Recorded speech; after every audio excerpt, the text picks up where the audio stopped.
நம்ம சூப்பர் ஸ்டாருடைய கூலி படத்துலேருந்து மோனிகா சாங் இப்போ ரிலீஸ் ஆயிருக்கு. சாங் கேட்க சூப்பராக இருக்குது. நம்ம எல்லாருமே எக்ஸ்பெக்ட் பண்ண ஒரு விஷயம் என்னென்னா, இந்த பாட்டில் பூஜா ஹெக்டே ஒரு மிகப்பெரிய சம்பவம் பண்ண போகிறாங்கன்னு தான் எதிர்பார்த்துட்டு இருந்தோம். ஆனால் அன்எக்ஸ்பெக்டடாக ஷௌபின் சார் வந்து பார்த்தீங்கன்னா ஒரு மிகப்பெரிய ஷோ ஸ்டீலராக மாறி இருக்காரு. அண்ட் எல்லாருமே ஷௌபினுடைய டான்ஸை பார்த்து பயங்கரமாக ஷாக் ஆகிட்டாங்கன்னு தான் சொல்லணும். ஸோ இது வந்து சாங்கில் ஒரு பாசிட்டிவ் சைட்னா, இன்னொரு பக்கம் வந்து பார்த்தீங்கன்னா சாங்கில் எல்லாருமே வந்து எங்கடா தலைவர்னு கேட்டுட்டு இருக்காங்க. ஆக்சுவலாக கூலி பற்றி பேசும்போது கூலியில் இவ்வளோ பெரிய ஸ்டார்ஸ் இருக்காங்களே, இவங்க எல்லாருமே லோகேஷ் எப்படி ஹேண்டில் பண்ண போகிறாருன்னு கேட்குறதும், படத்துலேருந்து ஏதாவது அப்டேட் வந்தா இதுல தலைவர் எங்கடான்னு கேட்கறதும் ஒரே ஆள் தான். உங்க எல்லாருக்கும் ஒரு விஷயம் நல்லா புரியுதான்னு எனக்கு தெரியல. பேசிக்கா நம்ம பார்க்கும்போது இந்த படம் நம்ம ரஜினி சாருடைய படம் தான். பட் இருந்தாலும் இந்த படத்துல நம்ம இந்தியாவில் உள்ள முக்கியமான சினி இண்டஸ்ட்ரியில உள்ள ஒரு சில முக்கியமான ஆக்டர்ஸும் இருக்காங்க.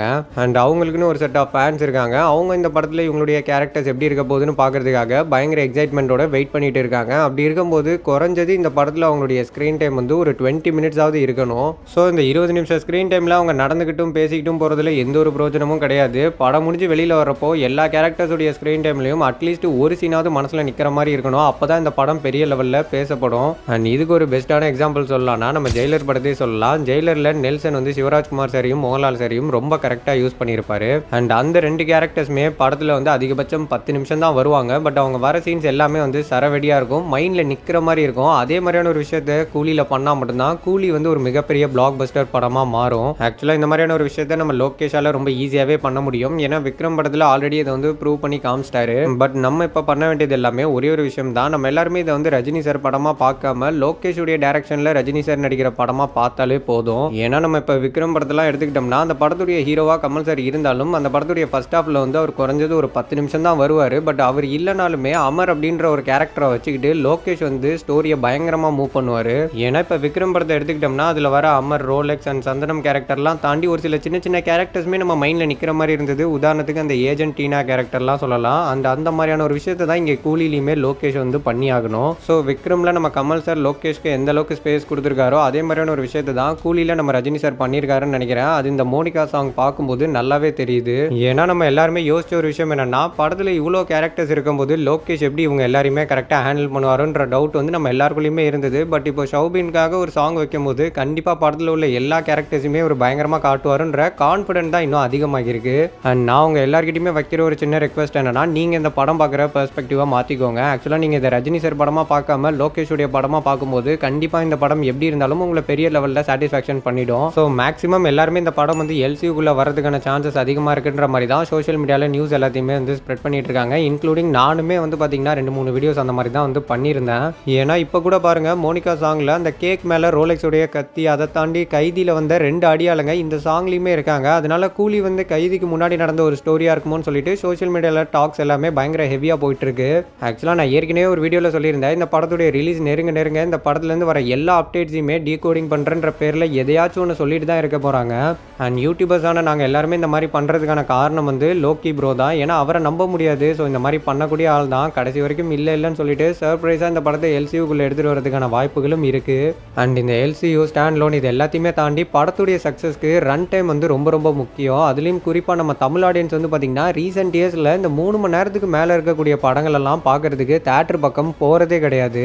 அப்படியே ஒரு வேளை தேட்டர் பக்கம் போனாலும் அவங்க எல்லாருமே படம் பார்த்துட்டு சொல்லக்கூடிய ஒரு காரணம் என்னவா இருக்குன்னு பார்த்தீங்கன்னா, படம் ரொம்ப லென்த்தாக இருக்குன்றாங்க.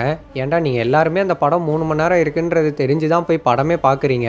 ஸோ படம் லென்த்தாக இருக்குன்னு தெரிஞ்சு தான் தேட்டருக்கே போகிறாங்க. ஆனால் அப்படி இருந்தும் படம் பார்த்துட்டு வெளில வரப்போ படம் லென்த்தாக இருக்குன்னு சொல்கிறானுங்க. அதுதான் ஏன்னு எனக்கு புரியல. அண்ட் நம்ம தமிழ் ஆடியன்ஸுடைய மைண்ட் செட் வந்து ரீசெண்ட் இயர்ஸில் வேறு மாதிரி இருக்குது. அதனால தான் நான் சொல்ல வரேன், நம்ம எல்லாருமே எக்ஸ்பெக்ட் பண்ணிட்டு இருக்கோம் கூலி படம் வந்து ஒரு பெரிய கலெக்ஷன் பண்ணணும்னு. அந்த படம் ஒரு பெரிய கலெக்ஷன் பண்ணணும்னா குறைஞ்சது நம்ம தமிழ்நாட்டில் மட்டுமே 250 கோடிக்கு மேலேயாவது கலெக்ஷன் பண்ணணும். பேசிக்காகவே நம்ம ரஜினி சாருடைய படங்களுக்கும் லோகேஷுடைய படங்களுக்கும் எப்போவுமே டிஎன்ல நல்ல வெல்கம் இருந்துகிட்டு தான் இருக்குது. ஸோ இவங்க 2 பேரும் இப்போ ஒன்றா சேர்ந்து ஒரு படம் பண்ணும்போது கண்டிப்பாக அந்த படத்துக்கான கலெக்ஷன் வந்து தமிழ்நாட்டில் அதிகமாக தான் இருக்கும். அதில் எந்த ஒரு சந்தேகமும் கிடையாது. பட் இருந்தாலும் நம்ம எல்லா நேரமும் வந்து ஒரு பாசிட்டிவ் சைட்லேயே வந்து யோசிச்சுட்டு இருக்க முடியாது. இதில் இருக்கக்கூடிய ஒரு சில நெகட்டிவான விஷயங்களையும் நம்ம யோசிச்சு பார்த்து தான் ஆகணும். ஏன்னா நான் ரீசெண்ட் இயர்ஸில் நம்ம தமிழ் ஆடியன்ஸ் கிட்ட நோட் பண்ண ஒரு விஷயம் என்னன்னா, ஒரு படம் ரிலீஸ் ஆகுதுன்னா அந்த படத்துடைய ரன் டைம் வந்து 2 மணி நேரம் 55 நிமிஷத்துக்கு மேலே இருக்குன்னா அந்த படங்கள் வந்து பார்த்தீங்கன்னா பெரும்பாலும் நம்ம தமிழ்நாட்டில் வந்து சக்ஸஸ் ஆகலை. அண்ட் இதுக்கு ஒரு பெஸ்ட்டான எக்ஸாம்பிள் சொல்லலாம்னா நம்ம தனுஷருடைய குபேரா, அல்லு அர்ஜுன் சாருடைய புஷ்பா 2 எல்லாம் ஒரு பெஸ்ட்டான எக்ஸாம்பிளாக சொல்லலாம். இப்போ புஷ்பா 2 எல்லாம் எடுத்துக்கிட்டிங்கன்னா அந்த படம் வந்து 2000 கோடி கிட்ட நம்ம கலெக்ஷன் பண்ணியிருக்குன்றோம். ஆனால் தமிழ்நாட்டில் வந்து பார்த்தீங்கன்னா அந்த படம் பெரிய கலெக்ஷன் பண்ணலை. அண்ட் அதுக்கு ஒரு முக்கியமான காரணம் அந்த படங்களுடைய ரன் டைம் தான். ஸோ இதுதான் வந்து பார்த்தீங்கன்னா ஒரு மேஜர் மிஸ்டேக்காகவே இருக்குது நம்ம தமிழ் ஆடியன்ஸ் கிட்ட. ஸோ ரன் டைம் அதிகமாக உள்ள ஒரு படத்தை வந்து பார்த்தீங்கன்னா அவங்க பெருசாக தேட்டர் போய் பார்க்குறதே கிடையாது.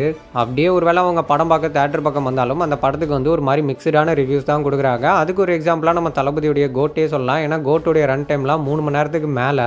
ஆக்சுவலாக இதை பற்றி நான் பேசும்போது உங்களில் நிறைய பேர் நினைக்கக்கூடிய விஷயம் என்னவா இருக்கும்னா, ஒரு படம் 3 மணி நேரம் இல்லை 4 மணி நேரம் கூட இருக்கட்டும், அந்த படம் எங்கேஜிங்காக இருந்தால் ஆடியன்ஸே வந்து அந்த படத்துக்கு மிக்சடு ரிவ்யூ கொடுக்க போகிறோம் அப்படின்றதா அவங்க எல்லாருடைய மைண்ட் செட்டாகவுமே இருக்குது. ஆக்சுவலாக நீங்கள் சொல்கிற எல்லாமே வந்து கரெக்ட் தான். நம்ம தமிழ் சினிமாவில் உள்ள பெரிய பிளாக் பஸ்டர் படங்கள்லாம் எடுத்து பார்த்தோம்னா அதில் மெஜாரிட்டி ஆஃப் படங்கள் வந்து 3 மணி நேரத்துக்கு மேலே தான் இருக்குது. அதுலேயும் பெரும்பாலான படங்கள் வந்து நம்ம சங்கர் சாருடைய படங்களாக மட்டும்தான் இருக்குது. அண்ட் 3 மணி நேரம் ஆடியன்ஸ் தேட்டரில் பயங்கர எங்கேஜிங்காக உட்கார வைக்கிறதுங்கிறது அவ்வளோ சாதாரணமான விஷயம் கிடையாது. இப்போ நம்ம லோகேஷுடைய படங்கள்லாம் எடுத்துக்கிட்டோம்னா, லோகேஷ் வந்து இது வரைக்கும் 5 படங்கள் பண்ணியிருக்காரு. அந்த 5 படத்தில் விக்ரம், மாஸ்டர், லியோ மாதிரியான படங்களுடைய ரன் டைம்லாம் 2 மணி நேரம் 40 நிமிஷத்துக்கு மேலே தான் இருந்திருக்கு. அதுலேயும் குறிப்பாக மாஸ்டர்லாம் 3 மணி நேரம் ரன் டைம்னே சொல்லிடலாம். இந்த 3 படங்களில் நம்ம கமல் சாருடைய விக்ரம் படத்துக்கு மட்டும்தான் ஆடியன்ஸ் கிட்ட இருந்து full and full positive response வந்து கிடைச்சிது. மற்றபடி மாஸ்டர் அண்ட் லியோ இந்த 2 படங்களுக்குமே செகண்ட் ஹாஃபில் கொஞ்சம் லேக் இருக்குன்ற மாதிரியான விஷயங்கள் தான் ஆடியன்ஸ் அதிகமாக சொன்ன ஒரு விஷயமே.